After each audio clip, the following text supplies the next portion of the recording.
Hello guys, welcome back to Laddu's kitchen. இன்றைக்கி நம்ம சேனலில் சூப்பரான டேஸ்ட்டில் ரவா கேசரி எப்படி ஈஸியாக பண்ணுறதுன்னு பார்க்க போகிறோம். நம்ம வீட்டுக்கு யாராவது கெஸ்ட்டு வந்துட்டாங்கன்னா இல்லை ஏதாவது விசேஷம்னா டக்குன்னு குயிக்காக செய்யக்கூடிய ஒரு சூப்பரான ரெசிபி. அதை கரெக்டான ரேஷியோவில் நல்ல டேஸ்ட்டாக எப்படி பண்ணலாம் அப்படின்றத இந்த வீடியோவில் பார்க்கலாம். வீடியோக்குள்ளே போகிறதுக்கு முன்னாடி நம்ம சேனலை நீங்கள் ஃபர்ஸ்ட் டைம் பார்க்குறீங்கன்னா மறக்காமல் நம்ம சேனல் லட்டுஸ் கிச்சனுக்கு சப்ஸ்கிரைப் பண்ணி பக்கத்தில் இருக்க பெல் ஐக்கானை கிளிக் பண்ணி வச்சுக்கோங்க. வாங்க வீடியோக்குள்ளே போகலாம்.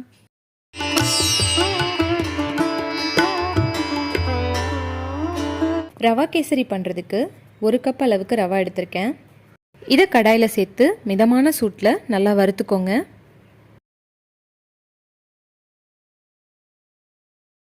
பாருங்கள், ரவை நல்லா வறுத்துட்டோம்.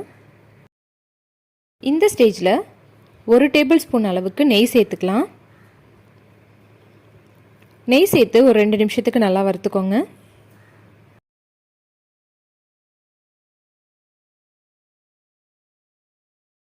அவ்வளோதான், இது ஒரு பிளேட்டில் ட்ரான்ஸ்ஃபர் பண்ணிக்கலாம். அதே கடாயில் 1.5 டேபிள் ஸ்பூன் அளவுக்கு நெய் சேர்த்துக்கிறேன்.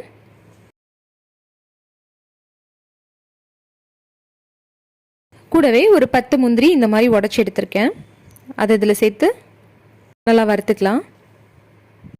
முந்திரி பொன்னிறமானதுக்கப்புறம் அதையும் நம்ம எடுத்து வச்சிருந்த ரவா கூடவே சேர்த்துக்கலாம்.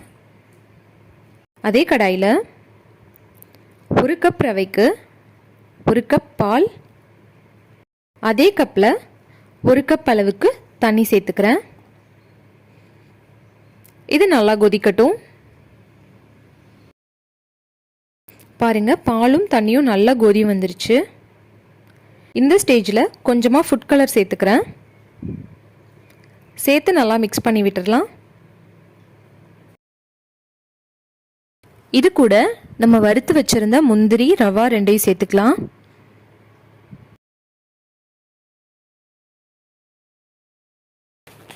சேர்த்து நல்லா மிக்ஸ் பண்ணிக்கோங்க.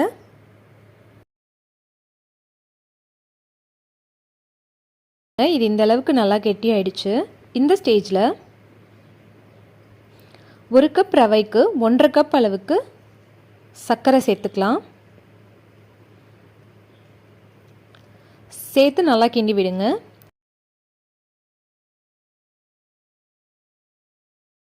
சர்க்கரை கரையும் போது இந்த மாதிரி தண்ணி விட்டு கொடுக்கும்.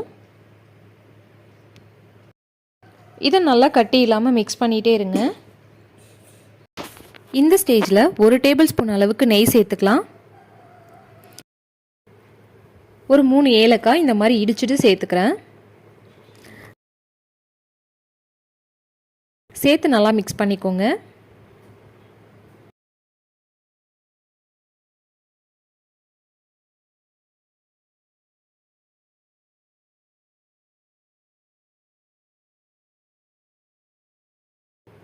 அவ்வளோதான், இப்போ நம்ம அடுப்பு ஆஃப் பண்ணிடலாம். பாருங்கள், ரொம்பவே சுவையான கேசரி நமக்கு குயிக்காக ரெடி ஆயிடுச்சு. இது ரொம்ப ரொம்ப சிம்பிளாக ரொம்ப சீக்கிரமாக செய்யக்கூடிய சூப்பரான ஸ்வீட் ரெசிபி. இதே மெத்தடில் ரவா கேசரி உங்கள் வீட்லேயும் கண்டிப்பாக ட்ரை பண்ணி பாருங்கள். ட்ரை பண்ணி பார்த்துட்டு எப்படி வந்ததுன்னு கமெண்ட் செக்ஷனில் சொல்லுங்கள்.